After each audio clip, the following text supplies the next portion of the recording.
I've recently become a student of the soil. I started growing my own lemons, my own mangoes, my own avocados. Now, I've kept plants alive before, but I've never actually tried to produce anything. So I thought I was doing everything right. Okay, I took the seeds into the soil. I gave them a little bit of water, and then I waited for about a week. And about 2 weeks, nothing happened. Don't judge me. Okay, I'm thinking they're like sprouts, right? The sprouts only take a couple of days. Cucumber seeds, it only takes about a week for them to sprout. Here's what I didn't know. When I looked it up, the timeline for a lemon tree can take up to 5 to 7 years to see a single piece of fruit from the seed. 5 years for the tree to reach maturity. Let me cook. We often confuse a plant with fruit. You can have a sprout in a month, but you won't have a harvest for over half a decade. And I realized that so many of us are failing in our relationships because we are falling in love with the sprout and demanding the fruit.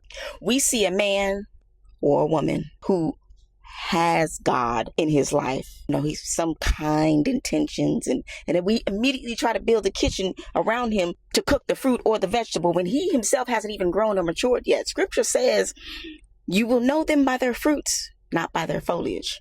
It takes seasons of rain, seasons of pruning, and a root system that goes deeper than just compatibility. We're trying to microwave a lemon tree. We think if we do right things, if we cook, if we curate our bodies, if we have all these degrees, if we offer our loyalty, we're somehow exempt from the outcome of heartbreak. We think our effort can force the seed to grow faster, but performance is not a shortcut to providence. You can be the most beautiful, talented, educated, funny, sexy woman on the planet. A Beyonce, a Halle Berry, a Nia Long, a masterpiece, a Megan Thee Stallion. It's not gonna matter, because if you are moving with your flesh, you're planting in sand.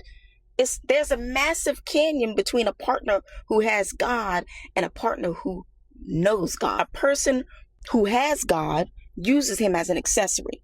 A person who knows God uses him as an anchor. Someone who knows God is they're going to be imperfect, right? But they're not going to harm you in a way that costs you your identity.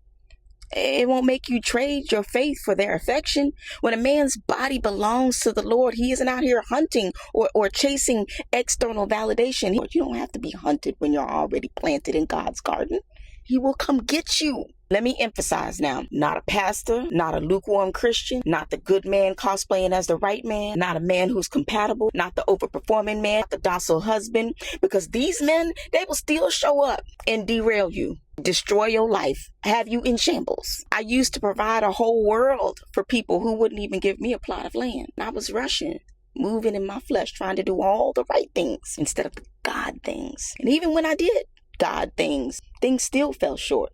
We all fall short of the glory of God. It's inevitable. If you do it for man, the goalposts will always be moving. To one man, you're too much. To the next, you ain't enough. You're going to exhaust yourself trying to dress for a target that never stays still. So today, I sit in my singleness, not as punishment, but as protection. My singleness is clarity. It's serenity and peace. I'm no longer performing for anyone relationally. I have no desire but to please God, because his love is perfect. Heartbreak is going to come and go, but God's love is everlasting, and I feel that every single day. I'm so grateful, and I would rather sit in the unknown of a heaven that waits for me than the familiar hell that I've been through. Wait for the fruit.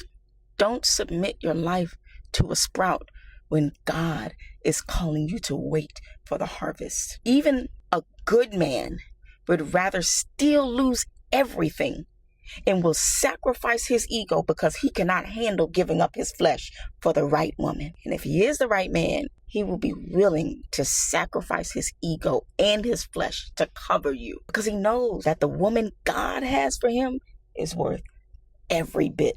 And he's already planted and bearing fruit.